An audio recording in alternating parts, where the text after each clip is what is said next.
歡迎大家嚟到 Mina's Hungry Planet， 用嘴巴去旅行。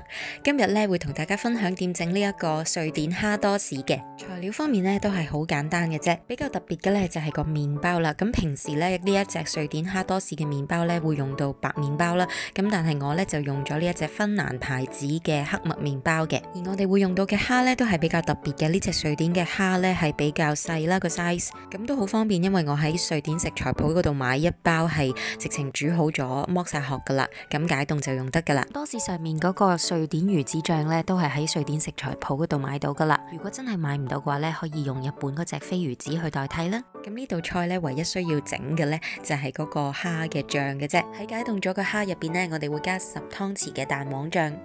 為求最正宗咧，咁我就用咗呢個瑞典牌子嘅蛋黃醬啦。咁你可以買其他瑞典食材嘅時候順便買埋啦，又或者如果冇嘅話咧，你用其他牌子嘅蛋黃醬都 OK 嘅。然後加1茶匙嘅法式芥末，我哋會用到1個檸檬嘅檸檬青。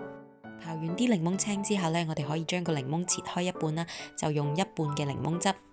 剩翻個半個檸檬呢，我哋可以用嚟切片啦，做裝飾啦。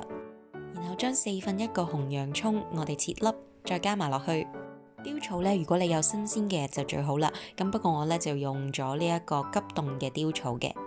最後咧就係用鹽同胡椒粉調味啦，咁我加咗大概1茶匙嘅鹽度啦，咁胡椒粉就酌量啦。最後將所有嘢撈埋一齊咧就完成啦。我哋而家咧就可以組裝成件事啦。麵包方面呢，我頭先都提過啦，我係用呢一隻芬蘭嘅黑麥麵包嘅，主要因為我中意佢嗰個味道啦，同埋咧我覺得佢個 size 咧啱啱好啊，又夠硬淨喎。不過如果你買唔到嘅話咧，你用你自己中意嘅麵包咧就 OK 啦。啲多士咧，我哋會喺個 pan 嗰度用牛油煎香佢哋嘅。Sorry 吓，見到一攤牛油喺度，好似好驚嚇咁，千祈唔好學我吓，純粹係因為我咧一個唔覺意加多咗好多啫。咁我煎煎下咧就忍唔住啊，就擺咗佢哋入氣炸鍋嗰度，因為我比較懶啊。咁我都係用大概160度咁烘佢大約5分鐘到啦，咁都 OK 噶啦。好啦，係時候咧將佢擺靚靚啦。首先當然咧係堆一堆呢一個蝦上去先啦。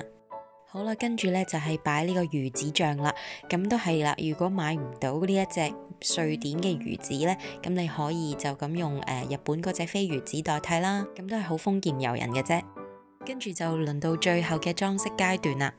我咧就用咗檸檬啦，同埋用咗小蘿蔔啦。最後咧我喺上面加咗呢一個新鮮嘅雕草嘅。咁呢個瑞典蝦多士就完成啦。呢個簡直係開 party 嘅完美頭盤啊！因為睇落去咧係好靚啦，好 impressive 啦，咁食落去又好好味啦。但係其實超級簡單。好啦，同場加映咧，我哋另外一款嘅瑞典多士嘅。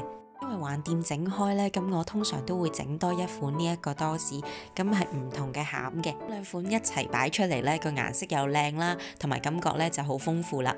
呢隻咧係更加出貓版嚟嘅，因為我哋係唔需要再調任何醬汁噶啦，我係用1樽呢一啲咁嘅希靈魚。佢呢個牌子咧有好多唔同嘅味道嘅，咁我上次咧就用芥末味嘅，我主要中意佢個顏色係黃色啦，咁味道又唔同啲啦，唔係就咁 mayonnaise 咁嘅味啦。咁但係今次買唔到啊，所以咧我就將啲魚夾咗出嚟，然後自己加咗啲芥末落去嘅。咁加幾多咧都係視乎個人喜好嘅啫，咁你可以一路加一路試味啦，咁同埋睇下個顏色咧夠唔夠黃啦。調好咗之後咧就可以放喺多士上面啦。裝飾方面咧，我就盡量用一啲同頭先個蝦多士唔同嘅顏色啦，咁所以咧魚子醬我係用咗黑色嘅魚子醬嘅。咁呢隻魚子醬咧就係喺嗰間瑞典食材鋪嗰度買啦，咁佢個價錢咧係非常之相宜嘅，所以咧大大根咁擺上去都唔會好肉痛啊。咁除咗魚子醬之外咧，我就加咗呢一個蛋啦喺上面嘅。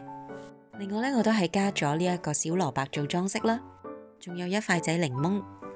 咁香草方面咧，我就用咗呢個西式嘅蔥嘅，咁就搞掂噶啦。